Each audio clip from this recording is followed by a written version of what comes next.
জামাত ইসলামী বাংলাদেশ আগামীতে প্রধানমন্ত্রী, এটা কি আসলে সত্যি স্বপ্ন বাস্তব রূপ নিচ্ছে, নাকি আগামী 40 সালের মধ্যে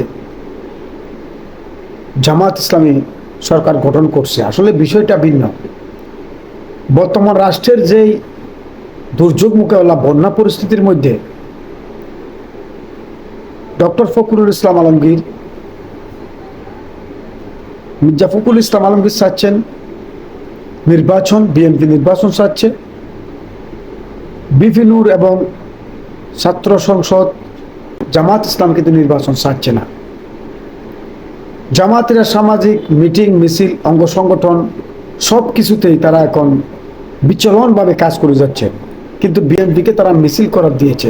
বিএনপিরা বিজয়ের মিছিল করতেছে আর ওরা নির্বাচনের বুড়ের কাজ করে যাচ্ছে। আসলে এই বিষয়টি এতটা জটিল হয়ে পড়েছে ভাই, বলার মতো না।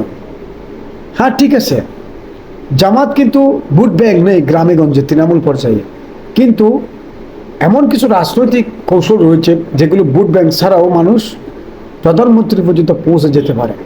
আপনারা জানেন কিনা জানি না, 10-12টি দল যদি অংশগ্রহণ করে, সেখানে যদি 8টি দল যদি এক হয়ে নির্বাচনে বেশি সিট অংশগ্রহণ করে পেয়ে থাকে, তাহলে তারা প্রধানমন্ত্রী ক্লিয়ার করবে যে কোনো একজনকে। কিন্তু এখন বিএনপি কোনো সাংগঠনিক কাজ না করে তারা যেভাবে আসলে লাফালাফি করতেছে, এটা তাদের জন্য ক্ষতিকর। তাদের উচিত এই মুহূর্তে আওয়ামী লীগ নাই, মাঠটি খালি, সুন্দর করে আমরা কিভাবে করব। মির্জা ফখরুল ইসলাম আলমগীরের বক্তব্য একরকম, জামাতের বক্তব্য আরেক রকম। এই মুহূর্তে বিএনপি আওয়ামী লীগ যেহেতু নাই মাঠে, তখন বিএনপিকে বোঝা উচিত কোনো অন্যান্য দল নিয়ে কোনো আর একটা বড় দল শক্তিশালী আমাদের সে হচ্ছে কিনা। আসলে রাজনীতিকের এই ইঙ্গিত কোথায় যাচ্ছে এখন বোঝার উপায় কিন্তু কঠিন হয়ে গিয়েছে।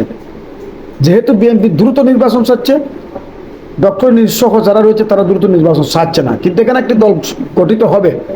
ডক্টর সাহেব একটি দল গঠন করতে তিনি কখনো চাইবেন না যে একটি দল গঠন না হওয়া পর্যন্ত ছাত্রদের একটি দাবি তার মাঝে রয়েছে। যেহেতু তারা এটা পূর্বের পরিকল্পিতভাবে তিনি এসেছেন, এটাও বুঝতে হবে। এখন কথা হচ্ছে, বিএনপির ঢাকা থেকে যে নিয়ন্ত্রণ হয়, কোনো একটা মিটিং মিছিল বা একত্রিত হয় বা একত্রাবদ্ধ হয় মিটিংয়ে, সেটি তৃণমূল পর্যায়ে এসে 5 ভাগে বিভক্ত হয় কেন? এই বিএনপির এই দুর্গতি কখন যাবে? আসলে বিএনপির বাইরে বলবো, আপনারা একবার চিন্তা করুন, 15 বছর আপনারা ক্ষমতা আসতে পারেন না শুধু একটি কারণে, সেটি হচ্ছে কি, আপনাদের মিটিংয়ের কথাগুলি ফ্লাশ হয়ে যেত, লিক হয়ে যেত নিজ দলের লোকের কারণে, যার কারণে আপনারা ক্ষমতায় আসতে পারেন না, এতদিন আন্দোলন সফল করতে পারেন না সরকার বিরোধী।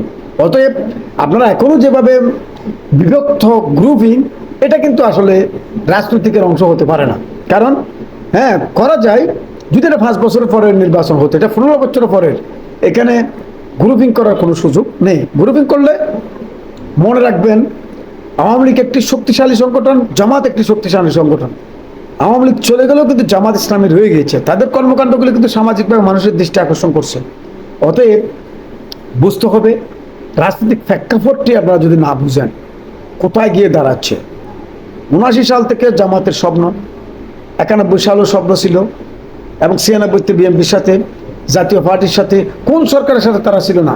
প্রত্যেকটি সরকারের সাথে তারা